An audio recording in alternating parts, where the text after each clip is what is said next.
क्या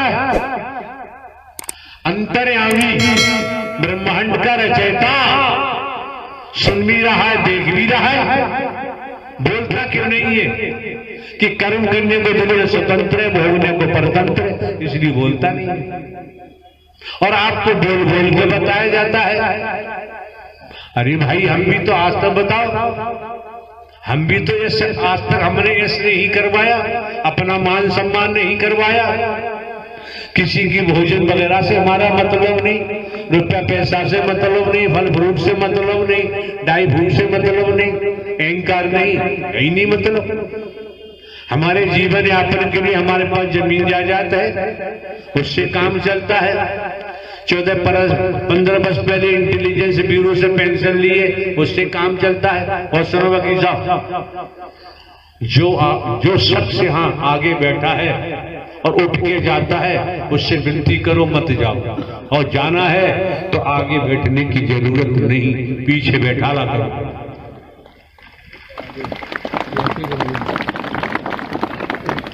संत महात्मा महापुरुष क्या कहते हैं? माया मरी न मन मरे, मरमर जात शरीर, आशा कृष्णा न मरी कह गए दास। स्पष्ट है, आए कई घाट से उतरे कई घाट, अपने अपने कर्मों से हो गए वारा।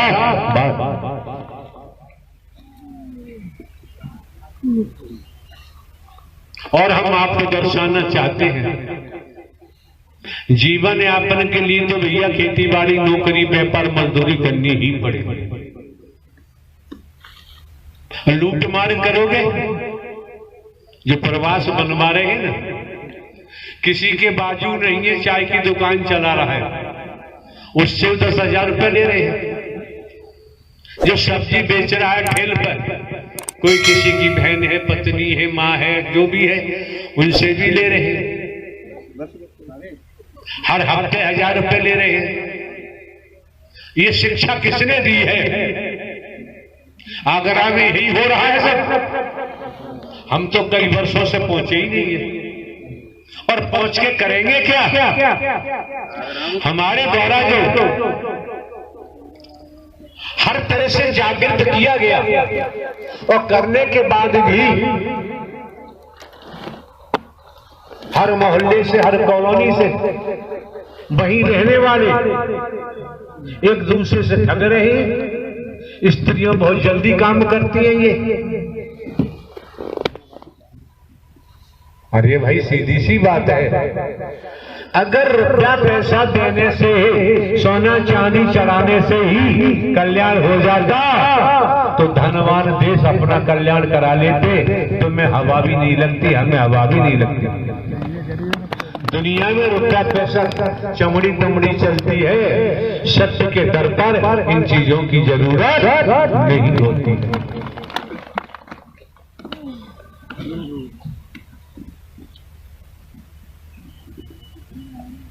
आप लोगों को बैठ जाना चाहिए, सेवादारों को पीछे हट जाना चाहिए, महापुरुषों को बैठा लो।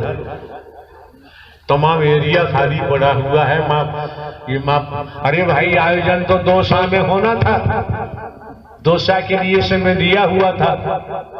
समुचित रूप से जगह की व्यवस्था न होने के कारण महापुरुषों ने यहाँ व्यवस्था की है, और दिखाई भी दे रहा है, तमाम इलाका है। कितना ही महापुरुष आ जाए, बैठने को स्थान मिलता है। अगर कपड़े गंदे हो जाएंगे मिट्टी में, प्रेस क्रीज टूट जाएगी, तो कपड़े धुल के दोबारा क्रीज हो सकती है, लेकिन ये नर नारी का तन दोबारा मिलने वाला है नहीं, कोई नहीं जानता। ये कर्म से ही तो पता चलता है। जो बैठे हैं महापुरुष, सर से कपड़ा बांध लिया है, पसीना आया, और पसीना आने के बाद गर्मी का कोई असर होगा ही नहीं। हर चीज का तरीका होता है, तरीके से चलोगे करोगे तो जग हसाई नहीं होगी। हमसे मतलब नहीं है, हमने कई जगह लाखों लाखों की संख्या में कहा है, जहां तन की मौजूदगी है वहीं मानव मंगल मिलन सद्भावना समागम होता है। भिन्न भिन्न प्रांतों में, कस्बों में, शहरों में, नगरों में, महानगरों में, ग्रामीण अंचलों में आज तक हमने किसी को भी लेटर लिख के नहीं दिया, न जुबान से कहा है करो। अगर लेटर हम इश्यू करते, एक लेटर हमें केंद्र में देना पड़ता, जहां से ऑल इंडिया रजिस्ट्रेशन कराया हुआ है, एक कॉपी हम रखते, एक कराने वाले को देते। आज तक किसी कॉपी नहीं दी, सब अपने मन से क्या भौंक रहे हैं, क्या कर रहे हैं वो जाने। फिर भी बचाव के लिए हमारे द्वारा कहा गया था, बिना प्रशासनिक परमिशन के आयोजन नहीं करना चाहिए। यहां से बिजली की लाइन गुजर रही है, बिजली की लाइन के नीचे पंडाल नहीं लगाना चाहिए। सुबह 11 बजे से लेके 2 बजे तक का समय रखा है। 5 बजे तक जो स्थिति लोग बनाते हैं ना, उनके बारे में यहां बैठ के हम कुछ नहीं कह सकते। परिणाम सामने आता है, आएगा, बच नहीं सकता। क्यों? आप समझ सकते हैं, केवल दर्शन और वचन का ही खेल है ब्रह्मांड में। और हम तो हर कार्य चौकीदार बनकर, हमने कभी अपने कुछ माना ही नहीं है और ना ही कहीं बोला है। लगभग सांसारिक तौर पर 20 वर्ष हो गए। कम से अगर हम दान पात्र भी लगाते, अरबों की संपत्ति हमारे पास होती। जो आए सेवा के लिए, और सेवा वालों ने क्या क्या किया, क्या क्या नहीं किया, क्या क्या उनके खेल है। कर्म करने को स्वतंत्र है, भोगने के लिए स्वतंत्र है। और परिणाम भी सामने आ रहे हैं, परिणाम भी सामने आ रहे हैं। किससे कौन क्या वार्ता करता है, क्या नहीं करता है। शैतान टाइप के लोग, स्त्री पुरुष होते हैं, ऐसे लोगों से कांटेक्ट करते हैं। ये नहीं करते तुमने पाप क्यों कमाया, पाप का भोग भोगना पड़ता है। अपराध का भोग संसार में भोगना पड़ता है। पाप महापाप का भोग भी इसी दुनिया में भोगना पड़ता है, जग जाहिर हो जाता है। शुरू से आने वाले महापुरुषों को तो हमने बचाने का ही प्रयास किया है। जयपुर में हम महात्मा गांधी हॉस्पिटल में दाखिल रहे, SMS मेडिकल कॉलेज में एडमिशन रहे।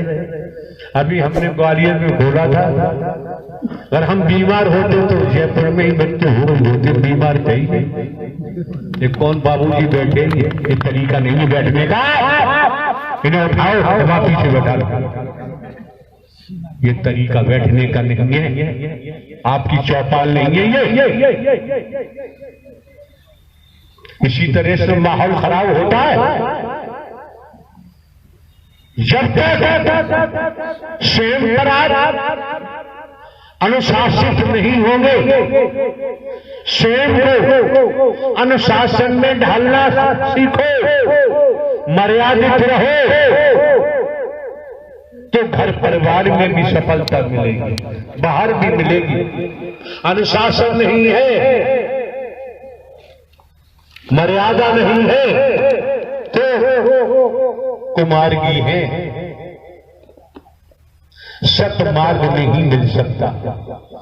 आ भी गए तो टिक नहीं सकते। गोकुल पवेलियन हमारा कोई स्वार्थ होता, ये जो निकल रहा है वो निकलता ही नहीं। कोई स्वाध्याय नहीं करते, कोई किताबें नहीं पढ़ते, न किसी से सुन के हम बोलते हैं, न देखा देखी, जो आ रहा है सो आ रहा है। अच्छा लगे ग्रहण करो, न लगे आपकी मर्जी है। अच्छा लगे तो संयम सतर्कता बरतो। रेनी सहनी करनी में परिवर्तन लाओ, तो आप घर परिवार में रहते हुए, खेती बाड़ी नौकरी करते हुए संत बन सकते हैं, देवी स्वरूप बन सकते हैं। क्यों? और नोट कर लो, आपके महात्मा जी यहां बैठे हैं काफी, लेकिन ध्यान रखें संसार के तौर पर हम बीज बो रहे हैं, उसका सिला मिल रहा है। जब तक देवी स्वरूपा स्थिति हमारी नहीं बनेगी, देव स्वरूप नहीं बनेगी, तब तक परमात्मा की भक्ति हो ही नहीं सकती। दुनिया के साथ पढ़ लेना, पता चल जाएगा। जब यहां आते हो हाथ के सच्चे लंगोट में पक्के, ईमानदारी, निष्ठा, वफादार, विश्वासपात बनेंगे तो समर्पण हो सकता है। और जब तक समर्पण नहीं होगा तब तक वैराग्य का एक कतरा नहीं आएगा। वैराग्य आने पर ही परमात्मा की याद आती है, फिर परमात्मा में ही डूबना चाहते हैं और संसार से बचना चाहते हैं, और कोई रास्ता है ही नहीं। वैदिक काल के इतिहास देख लो, वैदिक काल के पुराण देख लो,